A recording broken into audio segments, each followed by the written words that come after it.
7 in the morning and some people here are about to get a rude awakening. This is a team from a specialist anti-trafficking unit at London's Metropolitan Police. They've been planning this for 3 months.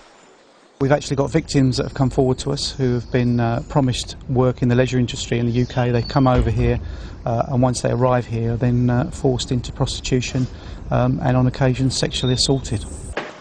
Out came the alleged traffickers, 2 Russian women, 31 and 44.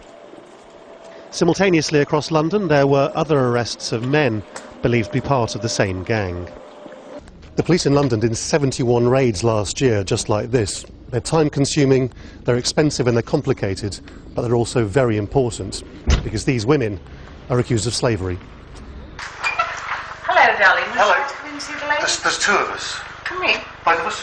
Come in. The Yeah. young lady will speak to you. Okay, thank you. You're right. Working in London's sex trade is as poorly paid as it is demeaning.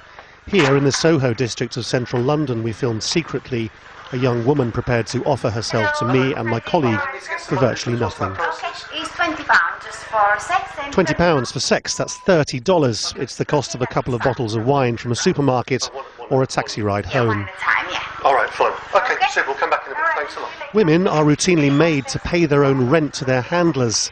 That means she would have to have sex with perhaps 15 men a week just to break even. Nobody would think that's worth coming to Britain for.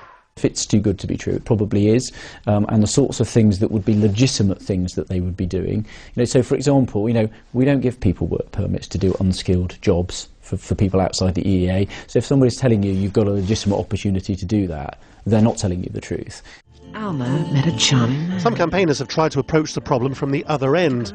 This animation tells the story of 2 girls from Central Europe who fall into the usual trap of being ensnared by a charming man who offers them a better life in Britain. He then sells them and disappears, leaving them to a life of horror. The film's been shown in schools, cinemas, to governments all over Eastern Europe. They coerce the girls and they make them believe. And of course, if you yourself, you're a young person and you want to believe that something better is waiting for you in another place, it could be anybody. Having arrested the alleged traffickers, the police then went to another place where the victims were. One by one, they were taken away.